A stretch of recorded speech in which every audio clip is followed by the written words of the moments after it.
Wasdak mga master, magandang umaga. Ngayong umaga nga pala mga master, dumadayo na naman ako dito sa abandonadong tangke dito sa kabilang baryo para mamimingwit. Kasi namiss ko na namang mamingwit dito sa bingwitan na ito. At bulati na wati muna yung aking ipapamain kasi hindi pa man ako nakahuli ng hipon na pangpain ko. At syempre wala nang daghang padugay-dugay pa, wala nang daghang yaw-yaw. Balibag na agad yung ating pamingwit para makakahuli na agad. Kaya nga pala ako biglang napadayo sa bingwitan na ito kasi nagkaluyat talagang maayo yung aking kalawasan. At kahit anong klaseng tambal yung aking tinutumar ay hindi talaga umiipi. Kaya ibinibingwit ko na lang yung aking dinadalang karamdaman at baka dito ito malulunasan. At meron daipod pala akong kasabay na namingwit dyan sa kabila. At sa mga puntong ito bigla na palang hinulbot ng isda yung aking pamingwit. Kabinira ko na rin at tinugtuyo ko na dito yung aking reel. At pagkatingin ko dito maliit na gamay pa man na tilapia yung nahuli ko. Pero goods na ni, mapupusgay na ang bahaw ni ini. Agad ko ring binalik kasi nakaramdam ako ng malakas na enerhiya ng tilapia at bumira na kasi tinukob na naman. Ibang klase nga pala ang mga tilapia sa lugar na ito kasi kahit maliit pa malakas ng humila ng pamingwit. Sobrang naawa talaga ako sa isdang ito kasi nagmamakaawa talaga siya. Sabi ng isda, "Pakawalan mo kuya, marami pa akong pangarap sa buhay, gusto ko pang mag-asawa." Sabi ko naman, "Uyag dagway mo oy, wala ka na." Sabi naman niya, "Salamat ya ha." At dito banda-banday, patuloy na ako sa aking pagpamasol at pagkabira ko dito, giilad naman ko sa isda, wala mo kubit, gijugjug naman siguro niya akong fishing line. At sa mga puntong ito, naubos na pala yung aking pamain na bulati na wati, kaya bumabaktas na ko dito para pupuntahan ko yung aking tinataan na panghuli ng hipon. At sakto pagkalingon ko ay may karabaw sa gilid. At biglang nagsalita yung karabaw, sabi ng karabaw, "Namimingwit ka na naman. Palagi ka na lang namimingwit dito, baka maubos yung mga isda." Grabe naman ang karabaw na yun, napagalitan tuloy ako. At habang pumatuloy ako sa unahan na may insektong biglang dumapo sa aking kamay. At biglang nagsalita yung insekto, sabi ng insekto, "Mabuti pa'y umuwi ka na lang kasi nahuhulaan ko na hindi ka makakahuli ngayong araw." Sabi ko naman, "Walang kwentang hula, sibat na, hindi kita kailangan." Kaya binibira ko na lamang dito yung aking tinataan na bobotrap at baka nakahuli na ito ng mga hipon. At sakto pagkuot ko dito may mga nahuli ng hipon. Goods na ito ipangpain sa mga tilapia. At sa mga puntong ito bumabaktas na ako papunta doon sa aking pinagpupistuhan. At pagkaling ko dito nakita pa ako ditong baka nga naglungi-langoy. Sabi ng baka, "Dali dong maligo tadong." Sabi ko naman, "Di ko oy." Sabi naman ng baka, "Nga naman." Sabi ko naman, "Ay limatok." Sabi naman ng baka, "Talawan na po ko ay, mura po kagwapo." Hindi ko na lang pinansin ang baka oy, binalikan ko na lang yung aking pinagpupistuhan. At sa mga oras na ito nagpain na ako sa aking pamain na hipon. At sana naman talaga tutukbin ito ng isdang tilapia para makahuli na naman ako ng tilapia. Kaya binalibag ko na at pagkatapos kong binalibag, binutang ko muna yung aking kawil kay hoy-hoy manggamay at binalik ko rin og gunitan kay hintandog-tandog naman di ay. Tamang papakiramdam malama ako sa enerhiya ng isda at bumira na at pagkabira ko dito napakagaan man. Payan pala wala palang huli. Tamang antay-antay lang ako dito at ginudugjug na naman yung aking kawil kaya naghanda na ako dito at hindi pinugay-dugay, binira na agad. At sa kasamaang palad pagkabira ko dito grabe napakapijatot pa ng isda na nahuli ko. Grabe gamay jud kayo, maliit pa kayo na isda. Sobrang naawa talaga ako sa isda kasi bigla talaga siyang nakapagsalita. Sabi ng isda, "Ya, ang sakit ng bibig ko ya, grabe ka sakit talaga ya." Sabi ko naman sa kanya, "Sorry talaga, hindi ko talaga sinasadya ko." At sa mga puntong ito nagpatuloy na ako concentrate dito sa pamimingwit kasi malapit nang magtanghali at dito na gumalaw-galaw na naman at hinataw-hataw ko na dito yung aking pamingwit at binira. At sa wakas sa may pagkabira ko dito parang sumukol-sukol talaga yung isda na pakagahing birahin. At dito banda-banda na aninag ko na talaga yung isda na malaki-laki na siya gamay kaya lumilipay na ng konti yung aking dagway. At ang dinala-dala kong sama ng pakiramdam ay para talagang nawala dahil nakahuli ako ng ganito kalaking tilapia na goods na ito pang inihaw na sinugba o kaya pinirito. Ibang klase talaga ang ganitong uri ng gamot nang gumagaan talaga yung aking pakiramdam, parang nawawala yung bigat ng aking katawan. Kaya agad ko siyang pinasok sa aking icebox nga sudlan nag-ice candy sa unang panahon. At shoutout nga po pala ako sa mga aking kapwa mamimingwit dyan na kung may mararamdaman din kayong kakaiba sa inyong katawan tapos hindi maiibsan ng anong klaseng gamot, subukan yung ibingwit kasi effective talaga sa akin at baka na may dyan sa inyo ay gagana din.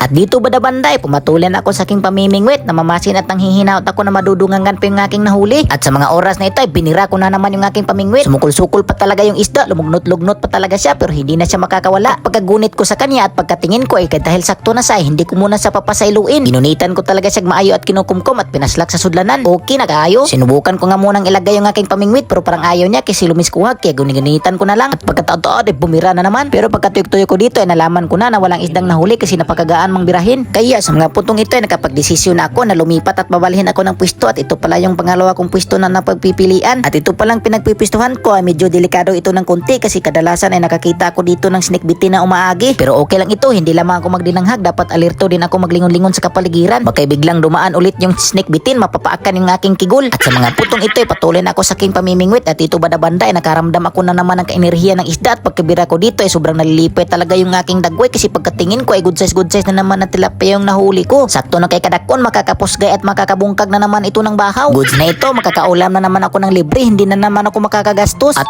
sakto pagkabira ko dito may nahuli na naman. Ngumingisi at tumitisngin at talagang maayo yung aking dagway dahil sobrang nakaramdam talaga ng kalipay. Wala mo nang pasaylo ay ngayon kasi goods na kayo yung mga nahuli ko, paslak agad sa lagayan. Ang mabigat na naramdaman ng aking katawan napakagaan na. Bingwit lang pala talaga ang panglunas. Sa mga oras ito napalakaw din pala ako bigla kasi napatingin ako sa mga huli nila kuya. Tumitingin ako sa mga huli nila dito. Napakadaghan-daghan gamay nga pala yung mga huli nila. Mga good size na mga tilapia oh. Nagtisngi nga rin pala ang dagway ni kuya dun sa sobrang kalipay kasi libre na naman daw ang ulam. At pagkatingin ko rin sa aking huli, sa sobrang liit lang ng aking huli ay hindi makaklaro dahil natabunan sa aking ice. At okay na ito makakasudaan ako nito. Maraming salamat nga po pala master kung umabot ka hanggang dulo at pa-share at pa-follow na lang po. Salamat!